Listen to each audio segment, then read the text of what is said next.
નમસ્કાર વિદ્યાર્થી મિત્રો, હું હાર્દિક ભટિયાર દ્રષ્ટિ એજ્યુકેશનમાં આપનું સ્વાગત છે।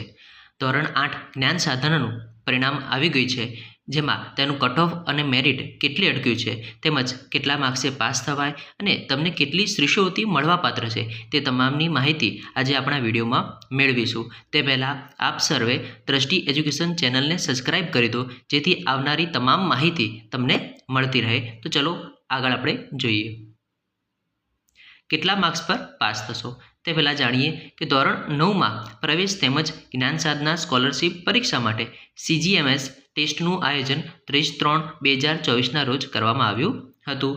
રાજ્ય પરીક્ષા બોર્ડ ગાંધીનગર દ્વારા 18/5/2024ના રોજ CGMS 2024નું પરિણામ જાહેર કરવામાં આવ્યું। એમાં આપ સર્વે આપનું પરિણામ જોયું હશે। રાજ્ય પરીક્ષા દ્વારા એક મેરિટ યાદી બહાર પાડવામાં રાજ્ય સરકાર છે એ તમને તમારા માર્ક્સ મુજબ મેરિટ યાદીમાં સમાવેશ કરશે।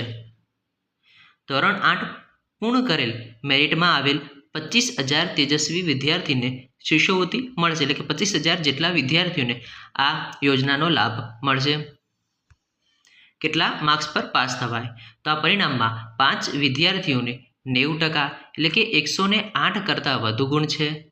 280 વિદ્યાર્થીઓને 80% એટલે કે 96 કરતાં વધારે ગુણ છે અને 2196 વિદ્યાર્થીઓને 70% એટલે કે 84 કરતાં વધુ ગુણ છે। 9268 વિદ્યાર્થીઓને 60% એટલે કે 72 કરતાં વધુ ગુણ છે।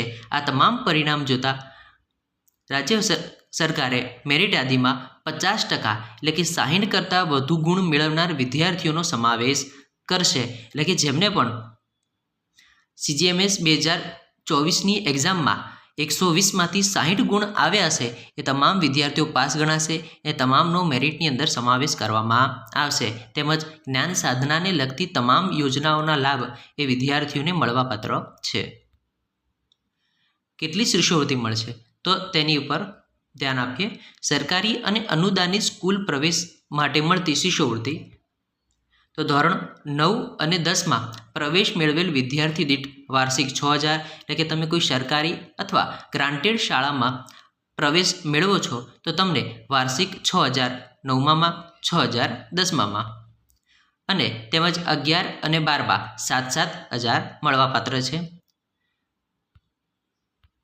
તેમજ તમે કોઈ સ્વનિર્ભર એટલે કે કોઈ પ્રાઇવેટ સ્કૂલની અંદર તમે એડમિશન લો છો તો ધોરણ 9 અને 10માં પ્રવેશ મેળવે વિદ્યાર્થી દીઠ વાર્ષિક 22,000 એટલે કે 9મામાં 22 અને ધોરણ 10માં પણ 22,000 તેમજ ધોરણ 11 અને 12માં પ્રવેશ દીઠ 25,000 રૂપિયા મળવાપાત્ર છે। આવક મર્યાદા આની અંદર એક ક્રાઇટેરિયા એ આવક મર્યાદાનો રાખવામાં આવે છે, જેની અંદર જે વિદ્યાર્થીઓ RT એક્ટ 2009ની જોગવાઈ મુજબ સ્વનિર્મિત સ્કૂલમાં 25%ની મર્યાદા મુજબ ધોરણ 1માં પ્રવેશ મેળવેલ વિદ્યાર્થીઓ માટે આવક મર્યાદામાં જે શહેરી વિસ્તારમાં છે, જે શહેરમાં છે તેમને 1,50,000 રૂપિયા અને જે ગ્રામ્ય વિસ્તારમાં રહે છે તેમને 1,20,000 કરતાં વધુ ન હોવી જોઈએ, એટલે કે તેમની વાર્ષિક આવક આ કરતાં વધુ હશે તો તેમને આ જ્ઞાન સાધનાનો લાભ મળવાપાત્ર નથી। જો વિડીયો ગમ્યો હોય તો દ્રષ્ટિ એજ્યુકેશન ચેનલને સબસ્ક્રાઇબ કરો અને વધુ માહિતી 1 થી 8ની તમામ અપડેટ માટે આ ચેનલ સાથે જોડાયેલા રહો। વિડીયો ખરેખર માહિતીરૂપ અને યોગ્ય લાગી હોય તો તેને લાઈક કરો અને કોઈ પણ કન્ફ્યુઝન હોય, આ બાબતે કોઈ પ્રશ્ન હોય તો કોમેન્ટ કરવાનું ન ભૂલશો। ધન્યવાદ, આભાર।